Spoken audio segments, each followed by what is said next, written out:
6.5 കോടി വർഷങ്ങൾക്ക് മുന്നേ കാലാകാലങ്ങളായിട്ട് ഭൂമിയെ അടക്കി ഭരിച്ചിരുന്ന ദിനോസറുകൾക്ക് വംശനാശം സംഭവിച്ചു. എന്നാൽ അപ്പോഴും അവയുടെ പ്രയാണം അവസാനിച്ചിട്ടുണ്ടായിരുന്നില്ല. കാരണം ഒരു വർഗം ദിനോസറുകൾ ആ മഹാവംശനാശത്തിനെയും അതിജീവിച്ചു. അതാണ് ഏവിയൻ ഡൈനോസേഴ്സ്. കൃത്യമായി പറഞ്ഞാൽ പക്ഷികൾ. കടലിലും കരയിലും മഞ്ഞുകട്ടകൾക്ക് മീതെയും മണലാരണ്യങ്ങൾക്ക് മുകളിലും പടുകൂറ്റൻ സിറ്റികളിലും മഴക്കാടുകളിലും സവാനകളിലും അങ്ങനെ ഇന്ന് ലോകത്തിന്റെ ഏത് കോണിൽ പോയാലും പക്ഷികളെ കാണാം. 10,000-ഓളം പക്ഷിവർഗങ്ങൾ ഇന്ന് ഭൂമിയിലുണ്ട്. ഇത്രയേറെ പക്ഷിവർഗങ്ങൾ ഉണ്ടെങ്കിലും ഇവയുടെ പൂർവികരായ ദിനോസറുകളുടെ അത്രത്തോളം തീവ്രമാകാൻ ഇവയ്ക്കൊന്നും തന്നെ സാധിച്ചിട്ടില്ല. എന്നാൽ ദിനോസറുകളുടെ അന്ത്യത്തിന് തൊട്ടു പിന്നാലെ മാംസഭോജികളായ പറക്കാൻ കഴിയാത്ത പുതിയൊരു പക്ഷിവർഗം ഭൂമിയിൽ അവതരിച്ചു. ഏകദേശം ദിനോസറുകളെ പോലെ തന്നെ ഭയാനമായിരുന്ന ഇവയും പല കോടി വർഷക്കാലം ഭൂമിയിൽ ഉണ്ടായിരുന്നു. ജീവിച്ചിരുന്ന കാലമത്രയും കരയിലെ ജീവികളുടെ ഒരു പേടി സ്വപ്നം തന്നെയായിരുന്നു ഈ പക്ഷികൾ. കാരണം ഭൂമി കണ്ടിട്ടുള്ള ഏറ്റവും വലിയ കാർണിവോറസ് പക്ഷികളായിരുന്നു ഇത്. അതുകൊണ്ട് തന്നെ ശാസ്ത്രജ്ഞർ ഇതിന് ഭീകരമായ ഒരു പേരും നൽകി, ടെറർ ബേർഡ്സ്. എന്താണ് ടെറർ ബേർഡ്സ് എന്നും എന്തുകൊണ്ടാണ് അവയെ മറ്റു ജീവികളെല്ലാം ഭയപ്പെട്ടിരുന്നതെന്നും എങ്ങനെയാണ് അവയ്ക്ക് വംശനാശം സംഭവിച്ചതെന്നും നമുക്ക് നോക്കാം.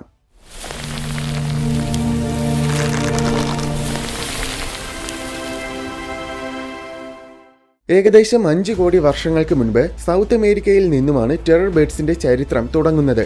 ആ കാലഘട്ടത്തിൽ ബ്രസീലിൽ ജീവിച്ചിരുന്ന ഒരു പക്ഷിയാണ് പാലിയോപ്സിലോപ്റ്ററസ്. ഇതാണ് നമ്മൾ കണ്ടുപിടിച്ചിട്ടുള്ളതിൽ വെച്ച് ഏറ്റവും ആദ്യത്തെ ടെറർ ബേർഡ്. ഇത് പക്ഷേ ചെറിയൊരു പക്ഷിയായിരുന്നു. പരമാവധി 1 മീറ്റർ ഉയരം മാത്രമേ ഇതിനുണ്ടായിരുന്നുള്ളൂ.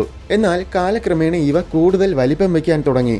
അങ്ങനെ ഏതാനും ചില ദശലക്ഷം വർഷങ്ങൾ കൊണ്ട് സൗത്ത് അമേരിക്കയിലെ ആഹാര ശൃംഖലയുടെ ഏറ്റവും മുകളിൽ ടെറർ ബേർഡ്സ് എത്തി. പിന്നീട് ടെറർ ബേർഡ്സ് നോർത്ത് അമേരിക്കയിൽ എത്തിയപ്പോൾ അവിടെയും അവ തന്നെയായിരുന്നു ഏറ്റവും മുകളിൽ. പലതരം ടെറർ ബേർഡ്സ് ഉണ്ടായിരുന്നു. എന്നാൽ അതിൽ 3 എണ്ണമായിരുന്നു ഏറ്റവും ഭീകരമായവ: ടൈറ്റാനിസ്, ബ്രോണ്ടോണിസ്, പിന്നെ കലങ്കൻ. ഈ 3 തരം പക്ഷികളായിരുന്നു ടെറർ ബേർഡ്സിലെ ഏറ്റവും വലുത്. ഇവ ജീവിച്ചിരുന്ന ആവാസ വ്യവസ്ഥയിൽ ഇവയെ ഉപദ്രവിക്കാൻ മാത്രം ശക്തമായ അധികം ജീവികളൊന്നും ഉണ്ടായിരുന്നില്ല. ഇതിൽ ടൈറ്റാനിസ് ആയിരുന്നു ഏറ്റവും ചെറുത്. പക്ഷെ അതിന് പോലും 7 അടിയിൽ കൂടുതൽ ഉയരവും 150 കിലോഗ്രാമിൽ കൂടുതൽ ഭാരവും ഉണ്ടായിരുന്നു. 7 അടി എന്ന് പറയുമ്പോൾ ഇതിനൊരു ശരാശരി മനുഷ്യനേക്കാൾ ഒരുപാട് ഉയരമുണ്ട്. അതുപോലെ സാധാരണ ഏഷ്യൻ സിംഹങ്ങളുടെ ശരാശരി ഭാരം ഏകദേശം 160 കിലോഗ്രാം ആണെന്ന കാര്യം ഓർക്കുമ്പോൾ ടൈറ്റാനിസ് എത്രത്തോളം വലിയ പക്ഷികളായിരുന്നുവെന്ന് നമുക്ക് മനസ്സിലാക്കാൻ കഴിയും. പക്ഷേ ഏറ്റവും ഉയരം കൂടിയത് കലങ്കനായിരുന്നു. ഇതിന് 3 മീറ്ററിൽ കൂടുതൽ ഉയരമുണ്ടായിരുന്നു. പോളാർ കരടികൾ എഴുന്നേറ്റ് 2 കാലിൽ നിന്നാൽ ഈ പക്ഷിയുടെ അത്ര ഉയരമാകും. 3 മീറ്റർ എന്ന് പറയുമ്പോൾ അത് ഏകദേശം ഒരു ശരാശരി ഇന്ത്യക്കാരന്റെ ഇരട്ടിയോളം ഉയരമാണ്.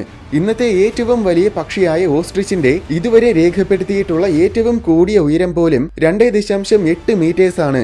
കലങ്കന്റെ മറ്റൊരു പ്രത്യേകത എന്നത് അതിന്റെ തലയുടെ വലിപ്പമായിരുന്നു. ഇതുവരെ നമ്മൾ കണ്ടിട്ടുള്ള പക്ഷികളിൽ വെച്ച് ഏറ്റവും വലിയ തലയുള്ളത് കലങ്കനായിരുന്നു. ഇന്ന് ഏറ്റവും വലിയ തലയുള്ള പക്ഷി എന്ന സ്ഥാനം പൊതുവെ ഷൂബിൽസിനാണ് നൽകിയിരിക്കുന്നത്. ഇതിന്റെ ചുണ്ടിന് 25 സെന്റിമീറ്ററിൽ കൂടുതൽ നീളമുണ്ട്. പക്ഷെ ഇവയുടെ ശരീരത്തിന് മൊത്തത്തിൽ ശരാശരി വെറും 7 കിലോഗ്രാം ഭാരമേ ഉള്ളൂ. എന്നാൽ കലങ്കന്റെ തലയ്ക്ക് മാത്രം 10 കിലോഗ്രാമിൽ കൂടുതൽ ഭാരമുണ്ടായിരുന്നു. തല മൊത്തത്തിൽ 1 മീറ്ററിൽ കൂടുതൽ നീളവുമുണ്ട്. അതിൽ ഭൂരിഭാഗവും അവയുടെ ചുണ്ടുകളാണ്. ഈ തടിയൻ ചുണ്ടുകൾ കൊണ്ടൊരു കൊത്തു കിട്ടിയാൽ നമ്മുടെ തലമണ്ട പിളർന്നു പോകുമെന്ന കാര്യം ഉറപ്പാണ്. ശരിക്കും ഇത്രയും വലിപ്പമുള്ള ഒരു പക്ഷിക്ക് മുന്നിൽ ഒരു മനുഷ്യനൊക്കെ വെറും നിസ്സാരമാണ്. വലിപ്പത്തിന് പുറമെ ഈ പക്ഷിക്ക് 250 കിലോഗ്രാമോളം ഭാരവും ഉണ്ടായിരുന്നു. അതായത് ശരാശരി ആഫ്രിക്കൻ സിംഹങ്ങളെക്കാൾ കൂടുതൽ ഭാരം. എന്നാൽ ഭാരത്തിന്റെ അടിസ്ഥാനത്തിൽ ബ്രോണ്ടോണിസ് ആയിരുന്നു ഏറ്റവും വലുത്.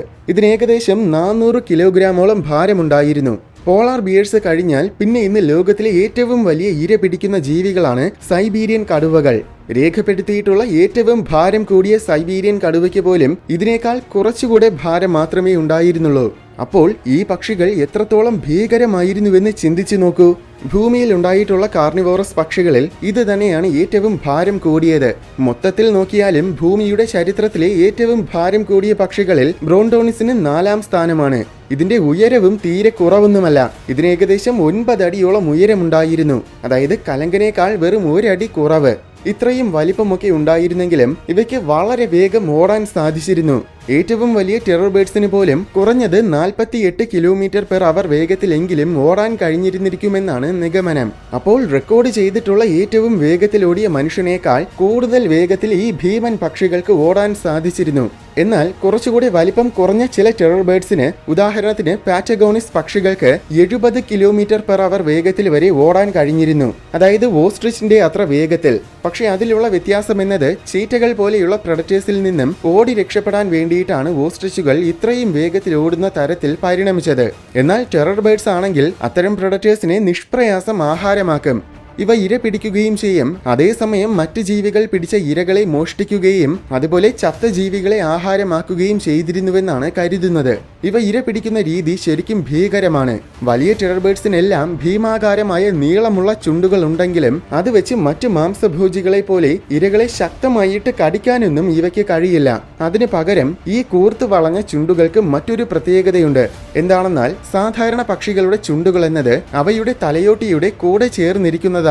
എന്നാൽ ടെറർ ബേഡ്സിന്റെ ചുണ്ടുകൾ ശരിക്കും അവയുടെ തലയോട്ടിയുടെ ഭാഗം തന്നെയായിരുന്നു. അതുകൊണ്ട് വളരെ ശക്തമായിട്ട് ഇവയ്ക്ക് കൊത്താൻ കഴിയും.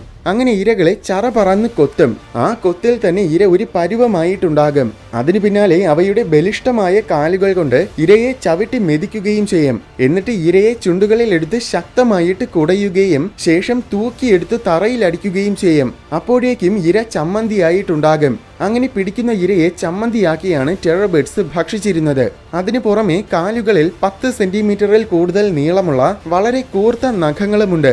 അതുപയോഗിച്ച് ഇരകളെ നിഷ്പ്രയാസം വലിച്ചു കീറാനുമാകും. ഇത്തരം ഇര പിടിക്കുന്ന വിദ്യകൾ ഇന്നും പലതരം പക്ഷികളും ഉപയോഗിക്കുന്നുണ്ട്. ഇവ ആദ്യം ജീവിച്ചിരുന്നിടത്ത്, അതായത് സൗത്ത് അമേരിക്കയിൽ, ആ ഭൂഖണ്ഡത്തിലെ തന്നെ ഏറ്റവും വലിയ പ്രഡറ്റേഴ്സ് ടെറർ ബേഡ്സ് ആയിരുന്നു. എന്നാൽ ഏകദേശം 50 ലക്ഷം വർഷങ്ങൾക്ക് മുന്നേ കോണ്ടിനെന്റൽ ഡ്രിഫ്റ്റ് കാരണം സൗത്ത് അമേരിക്കയ്ക്ക് പുതിയൊരു അയൽവാസിയെ കിട്ടി. അതാണ് നോർത്ത് അമേരിക്ക. ആ സമയത്തിലാണ് ഈ ഭൂഖണ്ഡങ്ങൾ തമ്മിൽ ബന്ധിപ്പിക്കുന്ന കരഭാഗങ്ങൾ ഉണ്ടായത്. അപ്പോൾ ഈ ഭൂഖണ്ഡങ്ങളിലുള്ള ജീവജാലങ്ങളെല്ലാം അങ്ങോട്ടും ഇങ്ങോട്ടും ദേശാന്തര ഗമനം നടത്തി. അങ്ങനെ സൗത്ത് അമേരിക്കയിലുള്ള ജീവികൾ നോർത്ത് അമേരിക്കയിലും നോർത്തിലുണ്ടായിരുന്നവ സൗത്തിലും എത്തി. സൗത്ത് അമേരിക്കയിൽ വലിയ പ്രഡറ്റേഴ്സ് ഒന്നും ഉണ്ടായിരുന്നില്ല. അതുകൊണ്ട് തന്നെ നോർത്തിൽ നിന്നും സൗത്തിലെത്തിയ സസ്തനികൾ സൗത്തിൽ ശരിക്കും സമ്പന്നമായിട്ട് വളർന്നു. കാലക്രമേണ അവ വിവിധ തരങ്ങളായിട്ട് പരിണമിക്കുകയും ചെയ്തു. ശരിക്കും ഇന്ന് സൗത്ത് അമേരിക്കയിലുള്ള പകുതിയിൽ കൂടുതൽ സസ്തനികളും പണ്ട് നോർത്ത് അമേരിക്കയിൽ നിന്നും വന്ന ജീവികളിൽ നിന്നും പരിണമിച്ചവയാണ്. പക്ഷേ നോർത്ത് അമേരിക്കയിൽ ധാരാളം വലിയ പ്രഡറ്റേഴ്സ് ഉണ്ടായിരുന്നു. അതുകൊണ്ട് തന്നെ സൗത്ത് അമേരിക്കയിൽ നിന്നും നോർത്തിലോട്ട് പോയ ജീവികളൊന്നും അധികകാലം അതിജീവിച്ചില്ല. അതിലൊന്നായിരുന്നു ടെറർ ബേഡ്സും. നോർത്തിൽ നിന്നും വന്ന പുതിയ പ്രഡറ്റേഴ്സ് കാരണം സൗത്തിൽ ഉണ്ടായിരുന്ന ടെറർ ബേഡ്സിന്റെ അവസ്ഥകളും കഷ്ടത്തിലായി. എന്നുവെച്ച് മറ്റു പ്രഡറ്റേഴ്സൊക്കെ ഇതിനെ വേട്ടയാടിയെന്നല്ല. പകരം മറ്റു പ്രഡറ്റേഴ്സ് വന്നപ്പോൾ ആഹാരത്തിനുള്ള മത്സരം വൻതോതിൽ വർദ്ധിച്ചു. എന്നാൽ അത് മാത്രമായിരുന്നെങ്കിലും ടെറർ ബേഡ്സിന് വലിയ പ്രശ്നമാകുമായിരുന്നില്ല. പക്ഷേ അതിന് പിന്നാലെ ഏകദേശം 25 ലക്ഷം വർഷങ്ങൾക്ക് മുന്നേ ലോകത്തിന്റെ കാലാവസ്ഥകളെല്ലാം മാറാൻ തുടങ്ങി. അതിനു മുൻപ് വരെ ലോകം മുഴുവൻ ചൂട് കൂടിയ അവസ്ഥയിലായിരുന്നു. എന്നാൽ അതിനുശേഷം മുഴുവൻ തണുക്കാൻ തുടങ്ങി. അതും കൂടെ ആയപ്പോൾ ടെറർ ബേഡ്സിന് പിന്നെ പിടിച്ചു നിൽക്കാൻ കഴിഞ്ഞില്ല. അനന്തരഫലമായി ഏകദേശം 10 ലക്ഷം വർഷങ്ങൾക്ക് മുന്നേ വലിയ ടെറർ ബേഡ്സിന് മുഴുവൻ വംശനാശം സംഭവിച്ചു. പക്ഷേ ചില ചെറിയ വർഗം ടെറർ ബേഡ്സ് ഏകദേശം 18,000 വർഷങ്ങൾക്ക് മുൻപ് വരെ സൗത്ത് അമേരിക്കയിൽ അതിജീവിച്ചിരുന്നു. ആദിമ മനുഷ്യർ ടെറർ ബേഡ്സുമായിട്ട് ഏറ്റുമുട്ടുന്നതായി കാണിക്കുന്ന ചില സിനിമകളുണ്ട്. പക്ഷേ യഥാർത്ഥത്തിൽ അങ്ങനെ മനുഷ്യർ ടെറർ ബേഡ്സിനെ കണ്ടിട്ടുള്ളതിന്റെ യാതൊരു തെളിവും ഇതുവരേക്കും കിട്ടിയിട്ടില്ല. അതുമാത്രമല്ല, ഫോസിൽ രേഖകൾ പരിശോധിക്കുമ്പോൾ അങ്ങനെ ടെറർ ബേഡ്സിനെ മനുഷ്യർ കണ്ടുമുട്ടാനുള്ള സാധ്യതയും തീരെ കുറവാണ്. കാരണം നോർത്ത് അമേരിക്കയിലും അവിടുന്ന് സൗത്ത് അമേരിക്കയിലും മനുഷ്യരെത്തുന്നതിന് മുൻപ് തന്നെ സകല ടെറർ ബേഡ്സിനും വംശനാശം സംഭവിച്ചിരുന്നു. ഒരുപക്ഷെ മനുഷ്യൻ എത്തിയ കാലത്തിലും ടെറർ ബേഡ്സ് ഉണ്ടായിരുന്നെങ്കിൽ തീർച്ചയായും മനുഷ്യൻ തന്നെ അതിനെ വംശനാശത്തിൽ എത്തിച്ചേനെ. എന്തായാലും ടെറർ ബേഡ്സിന്റെ പിൻഗാമിയായ ഒരു പക്ഷിവർഗം ഇന്നും ജീവിച്ചിരിപ്പുണ്ട്. അതാണ് സെറീമ പക്ഷി. ഇവയും സൗത്ത് അമേരിക്കയിലാണ് ഇന്ന് ജീവിക്കുന്നത്.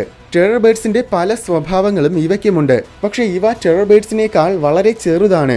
വലിയ സെറീമ പക്ഷികൾക്ക് പോലും ശരാശരി 70 സെന്റിമീറ്റർ ഉയരം മാത്രമേ ഉണ്ടായിരിക്കൂ. വീഡിയോ ഇഷ്ടമായെങ്കിൽ ലൈക്ക് ചെയ്യണമെന്നും ഇതുപോലെ കൗതുകവും വിജ്ഞാനവും നിറഞ്ഞ കൂടുതൽ വീഡിയോസ് കാണാനായിട്ട് ഈ ചാനൽ മറക്കാതെ സബ്സ്ക്രൈബ് ചെയ്യണമെന്നും ഓർമ്മിപ്പിക്കുന്നു.